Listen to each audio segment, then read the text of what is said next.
Muito bem, Ciro. Vamos lá, vamos começar com essa questão desse estudo, né? Porque a gente, quem tem parente ou quem convive com a depressão, sempre teve a informação de que isso é causado por uma questão química do corpo, por uma série de situações, ou genéticas, ou do dia a dia, do estresse e tudo mais. E aí vem esse estudo e fala: calma, não é bem assim que funciona a coisa. Então, primeiro, para a gente começar a entrar nessa polêmica toda, o que diz exatamente esse estudo em relação à depressão e à serotonina? Uhum. Olha só, foi uma meta-análise. O que que é isso? Meta é acima. Então, não foi um trabalho sobre a serotonina, foi um trabalho sobre trabalhos que foram investigados a respeito da serotonina. Então, a pesquisadora não investigou se a serotonina está envolvida com a depressão ou não. Ela organizou diversos trabalhos, isso existe, é técnico, é um estudo muito sério, chamado meta-análise, em que você analisa 10, 100, 200, 1000 trabalhos científicos e chega a uma conclusão. Então, quando se viu que os diversos trabalhos sobre a serotonina, a maior parte deles, eles dizem o seguinte: olha, a causa da depressão não é baixa serotonina. Isso tem implicações porque, assim, eu confesso que quando eu vi essa notícia pela primeira vez, eu falei: "Tá, e aí, que novidade temos aqui?", né. Isso aí, para qualquer psiquiatra bem informado, razoavelmente bem informado, não acrescentou absolutamente nada. E aí, para minha surpresa, eu vi que, infelizmente, ainda existem muitas pessoas que acreditam numa origem exclusivamente biológica para a depressão, né. E isso não é verdade. Para psiquiatria, assim, isso não, não é verdade, né? A depressão ela tem diversas causas. Então, assim, quando você olha um comportamento, vamos imaginar uma tristeza, mas vamos imaginar uma tristeza, né? Onde aconteceu esse sentimento, essa sensação de desesperança, de tristeza, de amargor, né? No cérebro, isso necessariamente. Agora, o que é que aconteceu segundos antes desse sentimento aparecer, né? Talvez tenha desencadeado aí um som, um cheiro, uma lembrança, um pensamento que funcionou como um gatilho. E o que é que funcionou minutos, segundos, minutos, 5 minutos antes, sei lá? Mudanças hormonais no organismo, hormônios de curto prazo, que a gente chama. E o que alterou esses hormônios? Aí sim, vem toda a formação do passado, vem as experiências da infância, vem os aspectos culturais, vem o modo como o indivíduo pensa a sua realidade. Então, assim, nós temos que olhar qualquer comportamento, e a depressão vai ser o nosso assunto de hoje, com uma linha do tempo. Então, assim, não adianta eu olhar para os últimos segundos. Até pode ocorrer uma mudança na serotonina, mas isso não é verdadeiro para todo mundo. Então, assim, a princípio, o que esse trabalho traz de reflexão bem bacana é o seguinte: olha, precisa melhorar o diagnóstico, né? É, é, efetivamente, assim, infelizmente, né, não tem psiquiatra para todo mundo.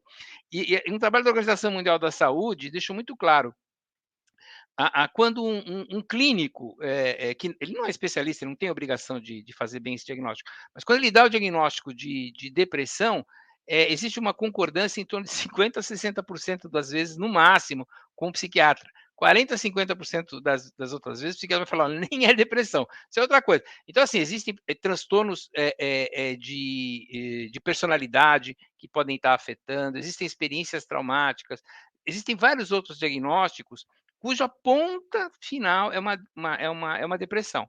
Então, assim, primeiro, a serotonina, que foi vendido como o grande neurotransmissor causador da depressão, esse trabalho deixou muito claro: olha, isso não é verdadeiro, isso não é verdadeiro.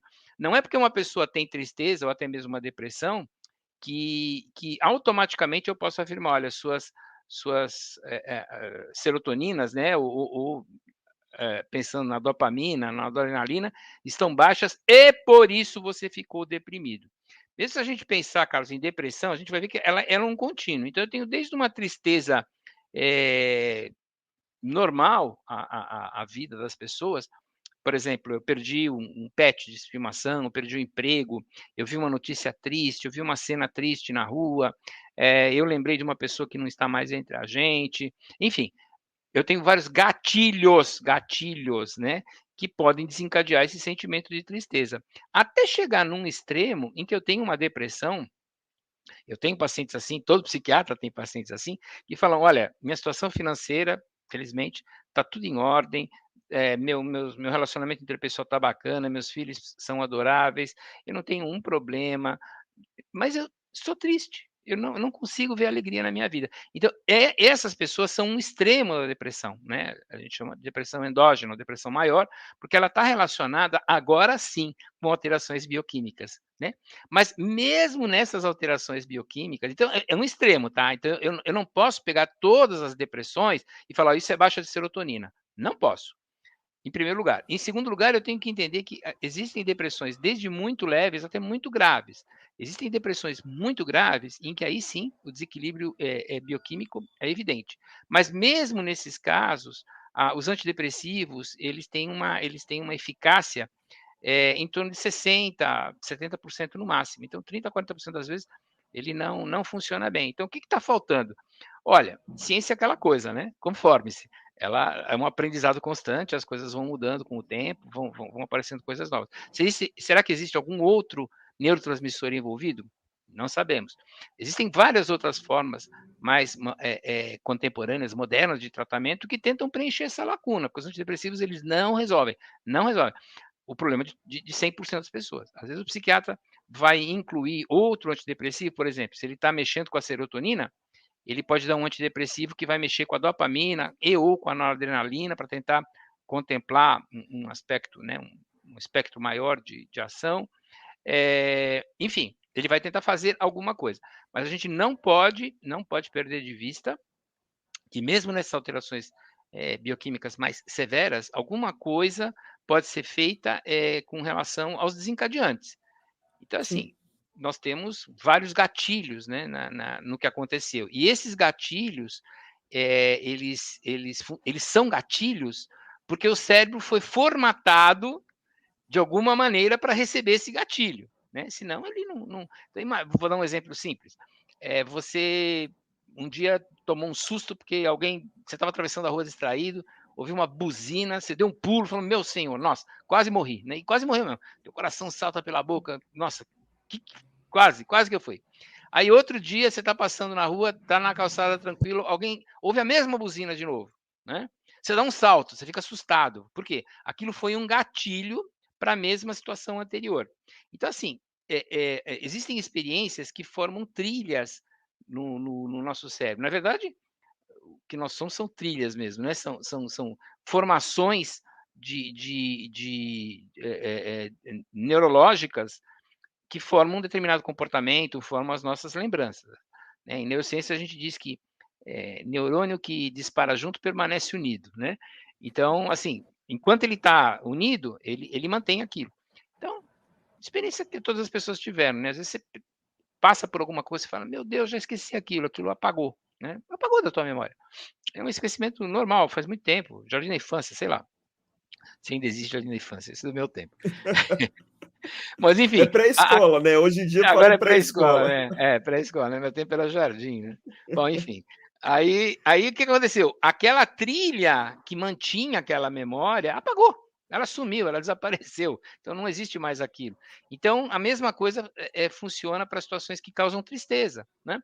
Então existem pessoas que passaram por experiências na sua vida que formaram trilhas neuronais que facilitam isso.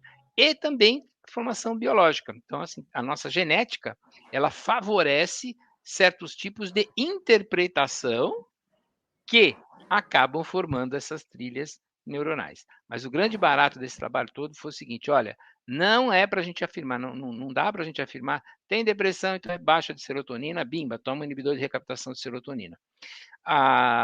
Essa é uma grande realidade, Carlos. Isso A minha pergunta tem em cima disso, né? Porque, lógico, eu fiz aqui minhas pesquisas antes de começar a entrevista, e uma coisa que me chamou a atenção é que as matérias, independente das fontes, eu tentei procurar em muitas fontes diferentes nos sites que falam sobre saúde, e todos focando muito na questão do estudo, falando sobre os antidepressivos, né?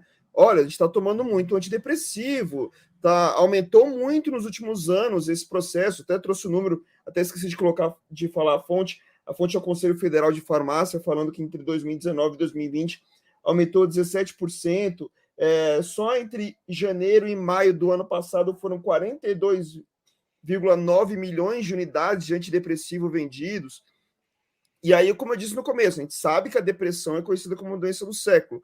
A gente sabe que essa pandemia não foi fácil emocionalmente para nenhuma pessoa, né? Todo mundo, de algum modo, teve um baque vindo da tristeza até a mais profunda depressão. Você acha que esse estudo chama a atenção mesmo de falar assim, será que só o antidepressivo é tratamento? Será que a gente não precisa de um tratamento ocupacional e tudo mais? Porque eu conheço pessoas que a partir do momento que tiveram atividade física, uma melhor atividade física, atividade cultural, tiveram a melhora e aos poucos foram diminuindo o fato de tomar os remédios e tudo mais, inclusive com prescrição médica, né? Pode mudar esse entendimento de não achar, tá com depressão, toma remédio e resolve o problema? Deus te ouça. Então, assim, o que falta é recurso, né?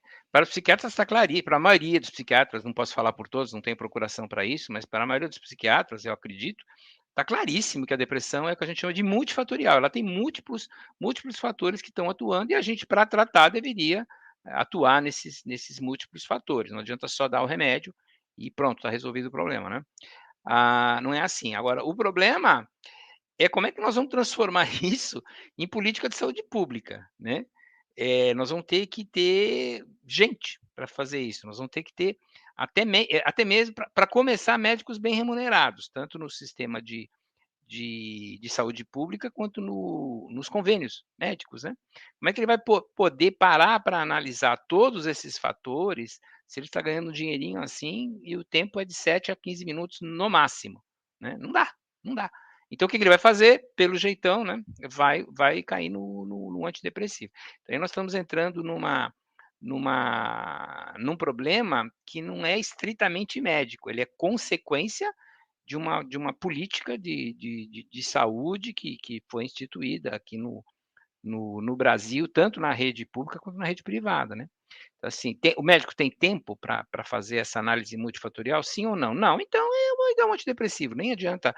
A condição de possibilidade para isso é começar, além de dar um treinamento para o médico, ele não ficar preso nesse pensamento, e repito, eu acredito que a maioria dos psiquiatras tem isso muito claro, que é multifatorial, que ele não tem tempo, né? Ele não tem condição de fazer isso. Então, assim, o que dá para ele fazer? Encaminhar para a psicoterapia, isso dá para ele fazer. Ele caminha para a psicoterapia. Agora, fora da psicoterapia, existem outros fatores que a gente chama de psicoeducação, quer dizer, são vários fatores que você pode educar o seu paciente para que ele possa efetivamente utilizar outras estratégias. Você falou, por exemplo, em atividade física. Então, está mais comprovado, né? Atividade física aeróbica, pouco tempo por dia, melhora a depressão de leve a intermediária.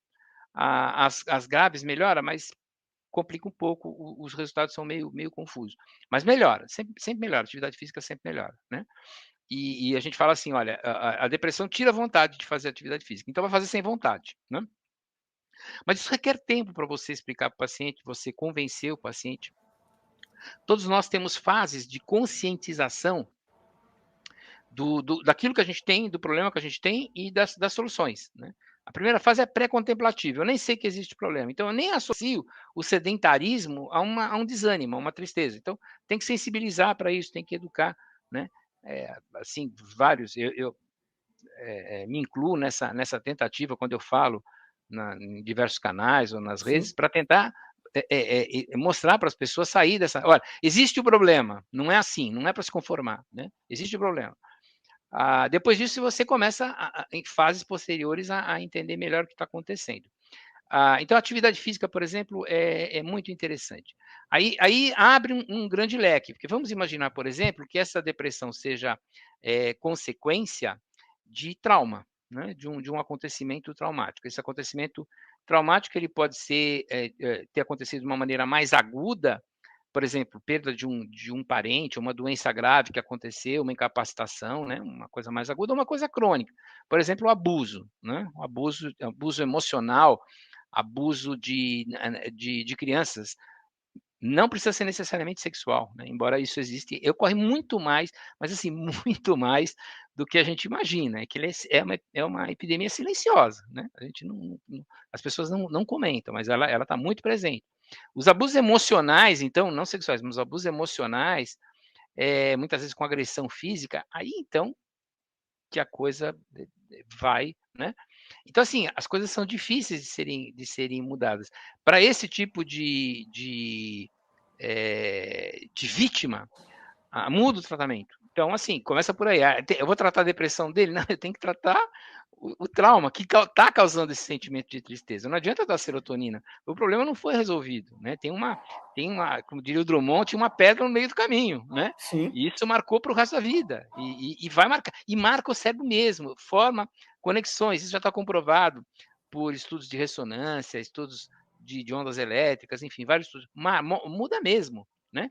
Por exemplo, uma pessoa quando tem vítima de um trauma agudo, o seu hemisfério esquerdo, né, que é o que pensa, que é o que dá nome às coisas, ele para de funcionar, ele simplesmente entra em silêncio, só funciona o lado direito. Então a pessoa, você pergunta, mas o que aconteceu? Ela fala, eu não tenho palavras, é comum, eu não tenho palavras para descrever.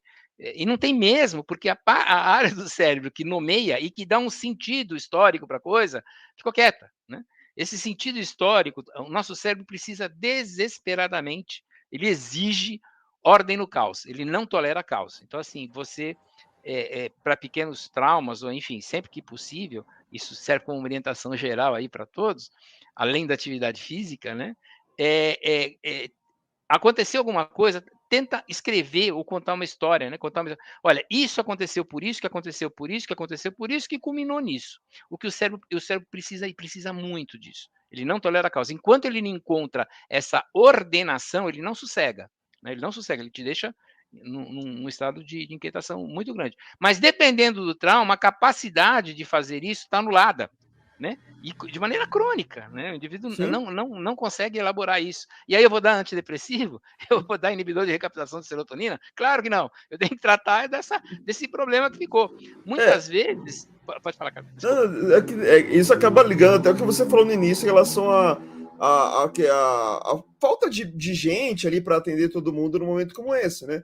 Como entre 3, 4, 5 minutos, sei lá, de consulta, você vai adivinhar que um trauma X causou isso, que causou aquilo. Né? Na verdade, isso demandaria até algumas sessões, né?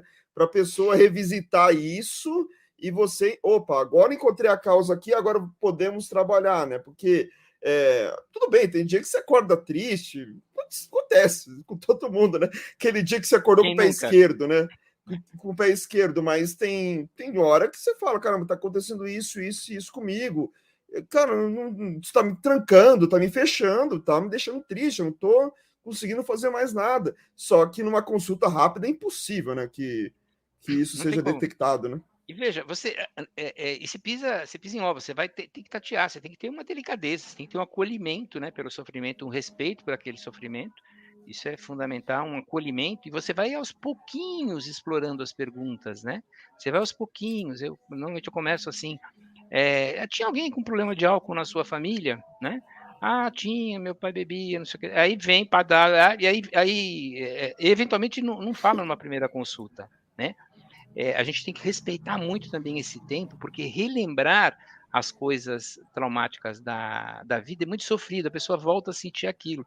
Porque, na Sim. verdade, um dos grandes problemas do trauma é que ele não foi para o passado, que é o lugar dele. Né? Ele está em áreas do cérebro muito presentes. E o gatilho, aí vem o tal do gatilho, de novo, mesmo às vezes só de falar, aquilo funciona como um gatilho para relembrar e a coisa piora. Tanto é que aí é uma psicoterapia, isso é interessante, diferente. Durante muito tempo as pessoas acreditavam que ficar remoendo, ficar revisitando o trauma, falando aquilo, de alguma maneira iria resolver isso. Isso vem de Freud, né? Pesquisas atuais dizem, olha, não é isso. A pessoa não tem que falar. Então, tem terapias novas, por exemplo, EMDR, Eye Movement Desensitization Reprocessing, né? Que é uma terapia de movimento ocular ou de estímulo auditivo ou estímulo tátil que reprocessa as memórias. Tem brasileiros formados nisso, né? Tem gente muito boa, psicólogos muito qualificados, muito bons mesmo, trabalhando nisso, mas isso custa, né? Sim. Custa a formação, custa o equipamento, custa a sala, custa o diagnóstico, né? Existe, quem tiver curiosidade, por exemplo, a pesquisa vai ter que estar em inglês, mas existem professores de yoga que se subespecializaram em trauma, né? Por quê? Porque fica uma memória corporal. Então, isso é bem interessante. Não só o trauma, mas várias outras questões. Primeira coisa que vem é uma resposta corporal, que a pessoa nem percebe, né? Então, é uma contração muscular, é uma coisa que dá no organismo, que informa ao cérebro que ele tem que ter uma reação XPTO, qualquer uma que seja, inclusive de depressão, né? E aí, eu tenho que tratar com inibidor de recaptação de serotonina? Não mesmo. Eu E tenho que isso, localizar o gatilho. e isso também funciona, por exemplo, com angústia, porque às vezes as pessoas não. A gente fica angustiado com alguma coisa, algum trauma. Até estava pensando nesses dias sobre isso, porque eu estava vendo a série documental da HBO Max sobre a Daniela Pérez, né? Eu não me lembro daquele momento do assassinato, até porque eu tinha 3 anos de idade quando aconteceu esse crime bárbaro. Mas tem uma música da Eu não trilha tinha sonora. nascido, viu? Então, Tô de sacanagem. Mas É, tem e tem- desculpa. mas tem uma coisa que essa história sempre mexia comigo desde criança, e eu não entendia por quê, porque eu ouvi uma determinada música que fazia parte da trilha sonora da novela e me dava um gatilho de medo até, né? Eu não entendi muito por quê. Depois, anos depois, acho que de algum modo, ou quando eu era criança e não me lembro, viam alguma coisa, entrou alguma coisa associada à morte dela e essa música e me dá esse entendimento, mas eu demorei muito tempo para isso tratar. A Para angústia também vincular. pode ser para vincular. Essa angústia também pode ser esse gatilho de falar, opa, tá acontecendo alguma coisa, hein? Dá uma parada aí e vê o que tá acontecendo. Então, na verdade, a angústia ela se aproxima um pouco da depressão, né? A angústia vem do radical de latim angor, que é aperto no peito, né? Angina pectoris, que é aquela doença do coração, é a mesma origem. Há muitos anos atrás, eu estava brincando aqui com a idade, né? Mas há muitos anos atrás, a gente diferenciava ansiedade de angústia. Hoje colocou tudo num pacote só. Mas a angústia era aquela ansiedade em que tinha mais sensações corporais, enquanto a ansiedade era um quadro mais em que as emoções, o incômodo das emoções predominava. Mas sim, pode ser para qualquer coisa. Pode ser para uma crise de pânico, pode ser ansiedade, pode ser depressão, pode ser raiva, raiva, por exemplo, uma pessoa que viveu ela teve que tolerar muitas situações de abuso, né? Pode ser até no meio adulto, né? Já no trabalho, por exemplo, sofreu muito bullying na escola, por exemplo, ou violência de algum modo emocional na infância. Ela tinha que conter a raiva porque ela não tinha como enfrentar aquilo, né? Então ela lida mal, né? É uma palavra que a gente usa muito no meio mental, aí os psi usam muito, né? Ela lida mal com a raiva, né? E aí ela não reage de maneira conveniente, ou ela se cala, ela engole aquilo e faz muito mal, ou ela explode, bate de uma maneira não apropriada para tudo aquilo, né? E aí entram outros vários diagnósticos, por exemplo, nós já até fizemos uma pauta sobre isso, né? Sobre personalidade borderline, ela tem uma influência genética clara, e nesse tipo de personalidade, a pessoa nasce assim, o tempo entre chegar um gatilho e a resposta emocional, que é muito exacerbada, é mínimo, muito menor do que para o comum das pessoas, né? O que depois acaba gerando depressão, acaba gerando outras coisas. Enfim, depressão não se resume à baixa de serotonina, nem à baixa de dopamina, nem à baixa de adrenalina.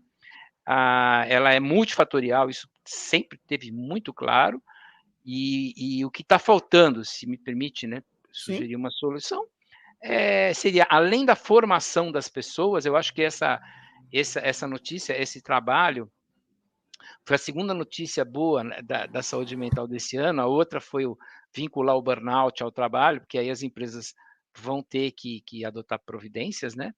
E aí também vai. O que você quer que faça, né?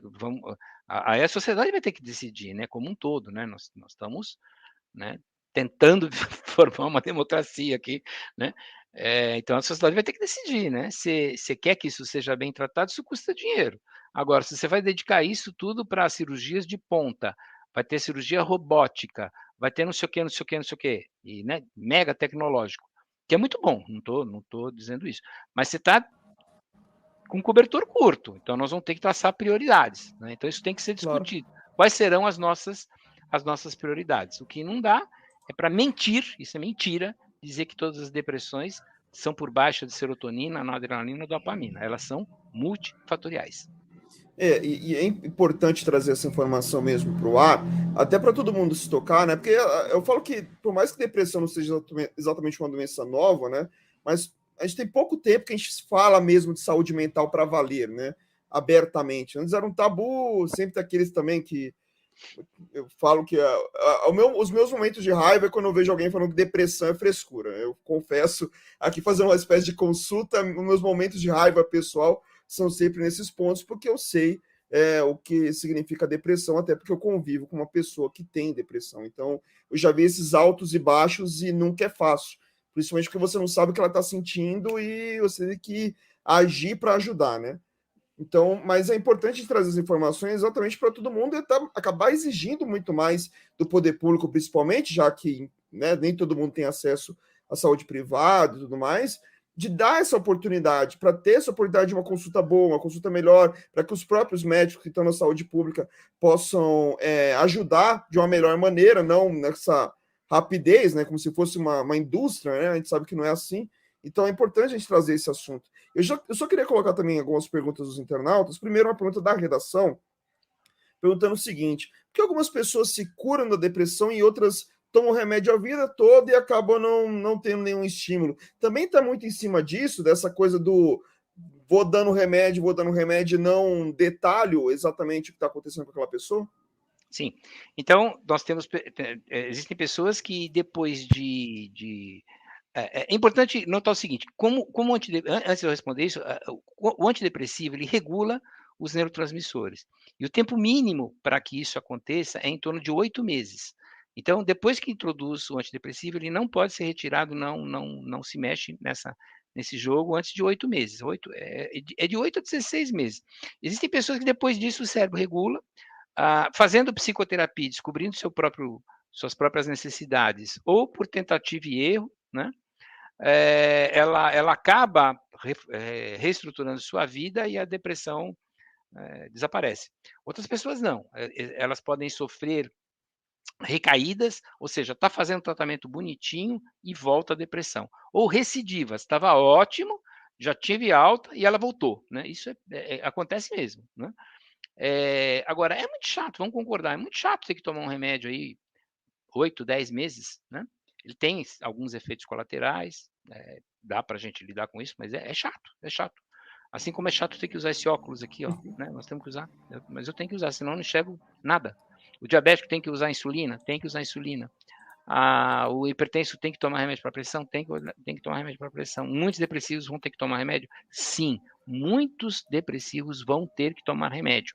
O que eu quero frisar é o seguinte: eu não sou contra remédio, muito pelo contrário. Ele tem ajudado muita gente. Quem está me ouvindo, pelo amor de Deus, não vai interromper o tratamento. Porque o que é para discutir é, além do medicamento, o que é que eu posso fazer para melhorar minha depressão, né? Não é suspende. Então, nossa, isso aqui... É caso a caso, né, pessoal? Não vai inventar moda aí, É, principalmente porque, é lógico, o Ciro é psiquiatra, ele sabe muito bem. Vai passar algum tratamento, vai ter alguma coisa, tem que levar esse tratamento até o fim para resolver o problema. Pelo menos é sempre o objetivo de todo tratamento. é, Então não interrompa. Isso acontece até com doenças simples, né? A pessoa está com gripe, o médico manda tomar remédio de uma semana, um xarope, a pessoa toma 3 dias, 3 dias. tô bom. Aí depois volta a gripe e não sabe por que foi, né? Então, Ou funciona a infecção, mesma né? lógica, né? Antibiótico, tanto tempo, é a mesma coisa. Então, assim, tem que tomar medicação, né? Teve efeito colateral, compartilha com o seu médico para tentar ver o que pode acontecer, mas não para o tratamento. Esse trabalho, ele não está dizendo que o tratamento parem de usar antidepressivo. Não, ele está dizendo o seguinte: olha, vamos olhar para outros aspectos da depressão, nós estivemos falando isso até agora, para não ficar somente no remédio, para não ficar somente nessa abordagem biológica, porque os trabalhos demonstram que isso é falho, isso é contra a ciência, isso é contra os fatos, né? Então, você tem que olhar para os vários fatores que podem estar ou contribuindo ou formatando essa depressão. Não sei se eu respondi, eu acabei falando Não, muito, é porque falou muito, não, né? perfeito. Não, perfeito, porque realmente é uma pergunta bem ampla, né? Porque é muito caso a caso essa questão do remédio, né? De quanto vai, quanto não vai.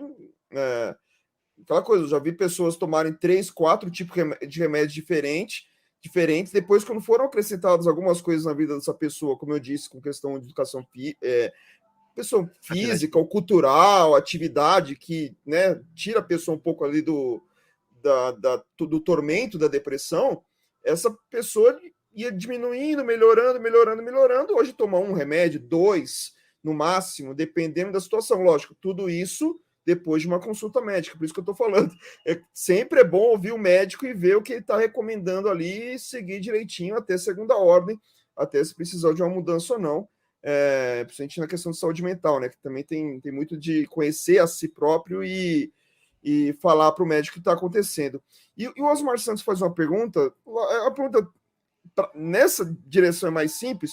Gostaria de saber, em relação à pandemia, tem aumentado os sintomas de depressão? Mas eu vou mudar só um pouquinho a pergunta do Osmar, se durante essa pandemia a ciência conseguiu ver outros sintomas que levam à depressão, se houve alguma novidade no sentido do entendimento do caminho da depressão no momento que foi, lógico, muito maluco, que ninguém esperava, de ficar 100% em casa, não poder ver ninguém, aquela coisa toda. Então, assim, teve pessoas que sofreram mais, teve pessoas que sofreram menos com isso, teve pessoas, por exemplo, quem sofreu mais?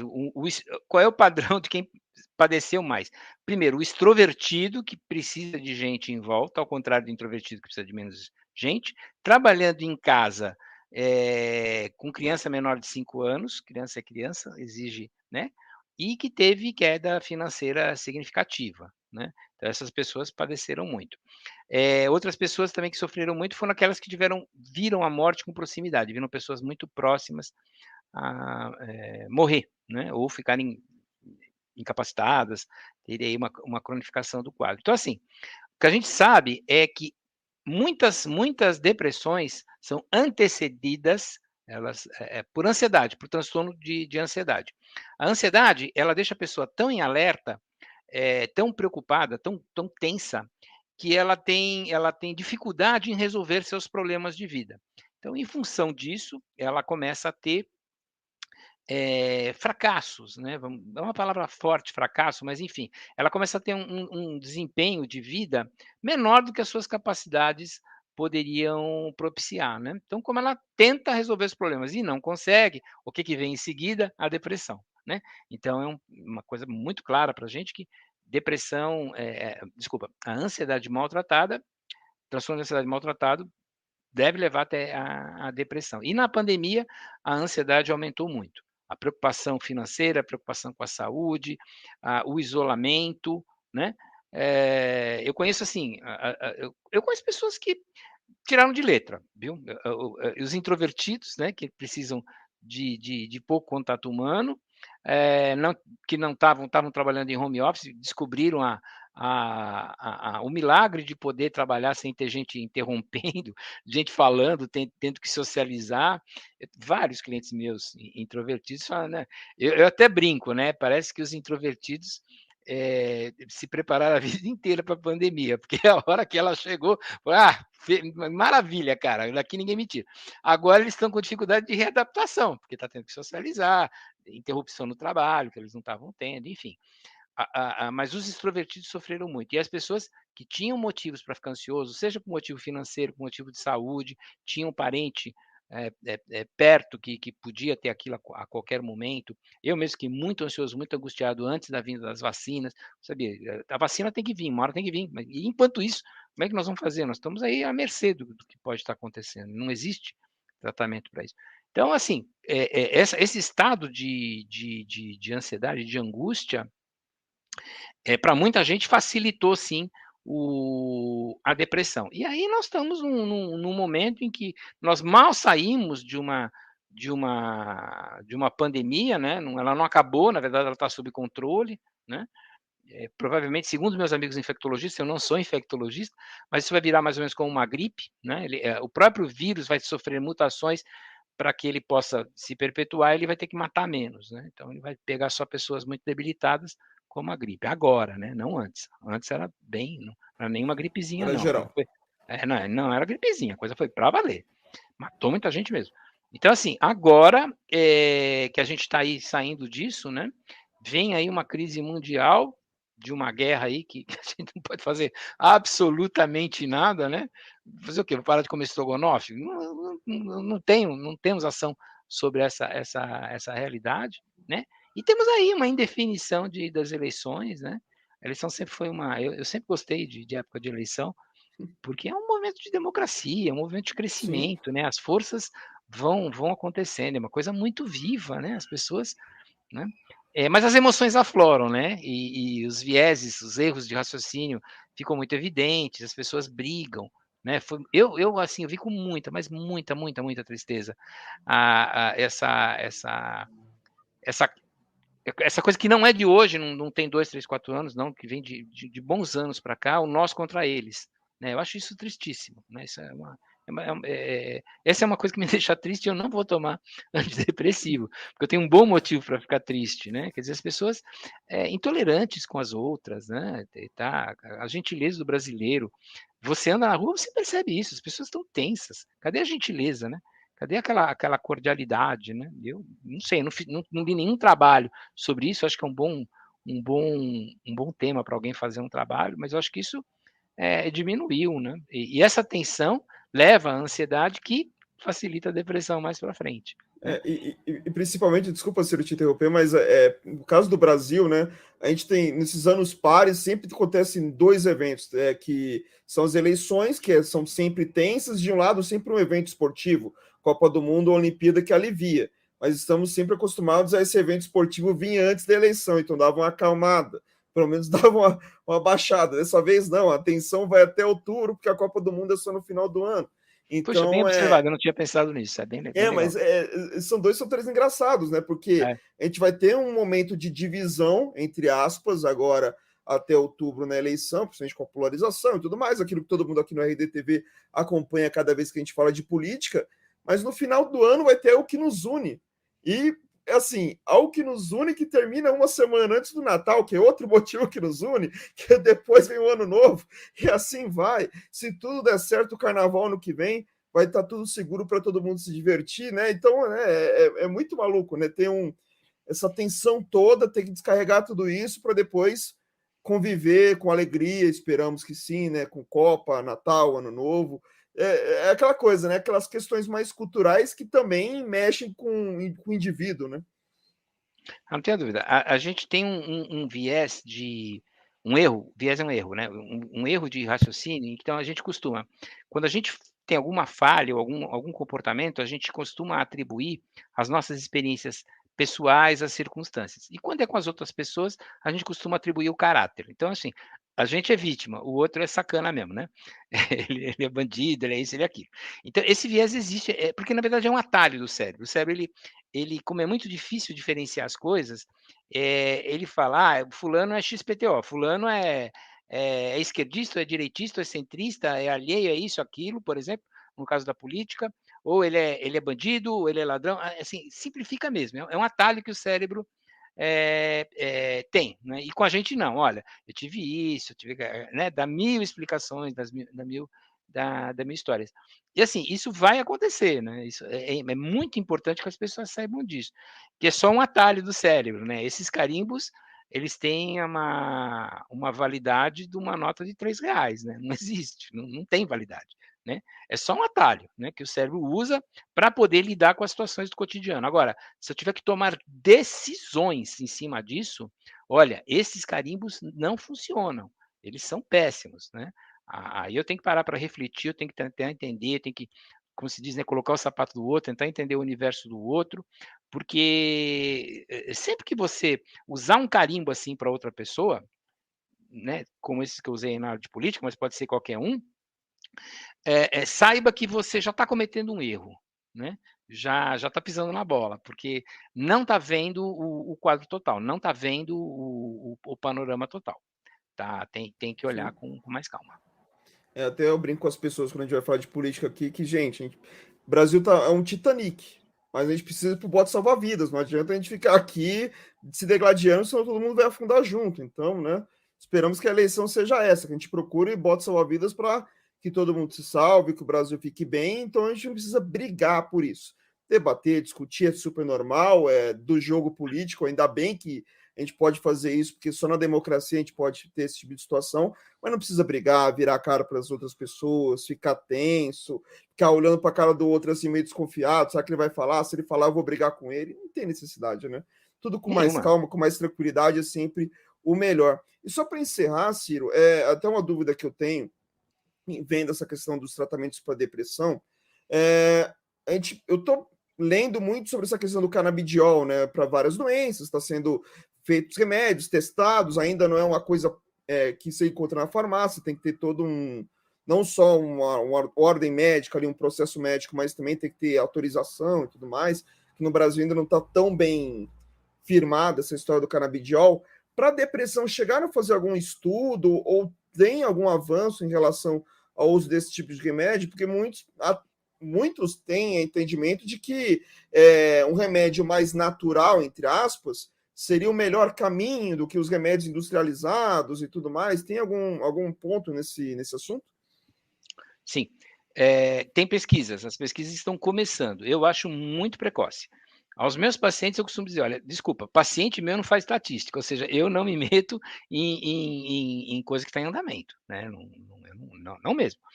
Assim, existem pesquisas, mas existem muitas opiniões divergentes. Então, você tem desde médicos que estão falando: olha, isso aqui é um progresso tremendo, nós vamos conseguir chegar a algumas coisas bem bacanas, até os médicos que falam: nós estamos repetindo a história do tabaco. Quando o cigarro, tabaco, né, foi lançado, muitos médicos apareciam em propaganda e diziam que era uma coisa fantástica, né? Voluntário e involuntariamente, eles ajudaram a contribuir para uma dependência legal, que é a dependência da nicotina, né? Então, será que isso está se repetindo? Então, eu acho que eu não tenho opinião formada, mas eu acho que é um alerta de vários colegas que você tem que levar em consideração. Será que nós estamos repetindo a história do cigarro? É uma pergunta interessante, né? Será que não está acontecendo de novo o que aconteceu, né? Se você até, né? Eu tenho colega que fala assim: olha, a indústria do tabaco não consegue vender mais. Ela chegou num limite e assim está sendo super combatido, está em queda o uso. As novas gerações não querem saber, etc. E aí, como é que ele vai viver? Agora vai viver do, do, do canabidiol, né? Então, assim, eu acho que é muito precoce para a gente ter uma opinião. O que eu acho importante é ter pesquisas, pesquisas, pesquisas e mais pesquisas. Chute, não dá certo, né? Eu acho, eu penso, não tem. Você tem vários instrumentos que podem ser tratados. O que a gente percebe, assim, no uso do canabidiol, eu tive pouca experiência com isso.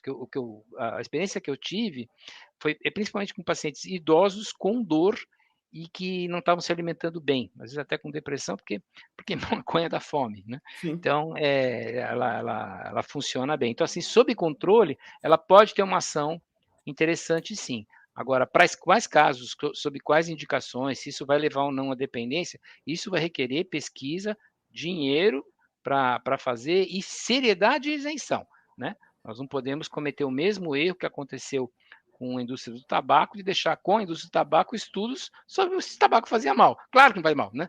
Deixou na mão dos caras, né? Não sei Então, o quê, né? Eu conheci um trabalho muito famoso, né? Ele mudou a história de saúde pública no Brasil. Ele foi feito aqui em São Paulo sobre uma empresa que começou a fazer propaganda sobre leite, e muito bem feito. E o aleitamento materno começou a cair. E as doenças infantis começaram a subir. Então, esse trabalho conseguiu mostrar de maneira muito clara que essas propagandas sobre o leite elas estavam transmitindo a informação falsa de que isso poderia substituir o leite materno, mas estavam largando a criança. Então, hoje é obrigatório, isso não substitui o leite materno, né? Para a gente não incorrer em diversos erros. Enfim, olha, conhecimento, ciência se faz assim, muitas vezes tem tropeços, a gente tenta, mas o que é importante é a seriedade, a persistência, né? E decisões de saúde pública. O cobertor é curto, onde é que nós vamos cobrir isso aqui? Onde é que nós vamos botar o nosso dinheirinho? Ciro, mais uma vez, muito obrigado sempre pela aula. Sempre falo para todo mundo que é uma aula te ouvir aqui no RDTV. Fique à vontade para suas considerações finais. Olha, eu acho isso. Em primeiro lugar, então, a causa da depressão é baixa de serotonina? Não. Agora, a baixa de serotonina está envolvida com os sintomas de depressão? Sim, mas existem várias coisas que podem estar acontecendo até chegar nessa baixa. Essas várias coisas que a gente pode colocar numa linha do tempo, né? As experiências infantis, os diversos traumas, a vida de relacionamento, as condições sociais que nós estamos vivendo, podem contribuir para o desencadeamento, para o desencadeamento, porque a pessoa já nasceu com uma tendência, ou uma formação mesmo da depressão, né? Então, o que nós precisamos é levar sempre em conta que na depressão, que é nossa pauta, mas na saúde mental, de maneira geral, as causas são multifatoriais. E esses vários fatores têm que ser abordados. E aí nós dependemos de uma decisão política, nós dependemos de uma decisão das pessoas que têm que se reunir de alguma maneira e falar onde é que nós vamos gastar o dinheiro. Nós vamos gastar dinheiro com pesquisa, nós vamos gastar dinheiro pagando bem os profissionais da rede pública de saúde, pagando que os convênios paguem bem a consulta, né, acabem as distorções, porque assim, se não houver investimento tanto em pesquisa quanto na remuneração dos profissionais, eu posso falar com tranquilidade que eu não atuo na rede pública e eu trabalho com classe média, média alta, nem convênio eu atendo, então eu posso falar com tranquilidade. Tem que pagar bem a turma que atende, pouca. O que você quer, cara? Você quer milagre? Tem que pagar bem, tem que pagar. Você tem profissionais altamente qualificados na rede pública, psicólogos, psiquiatras, você tem profissionais altamente qualificados atendendo os convênios, mas as pessoas precisam receber bem para que elas não fiquem limitadas à prescrição de um antidepressivo. E aí vai levar a esse tipo de distorção que esse trabalho mostrou de maneira muito clara. É isso. Obrigado, Ciro. Até a próxima. Grande abraço.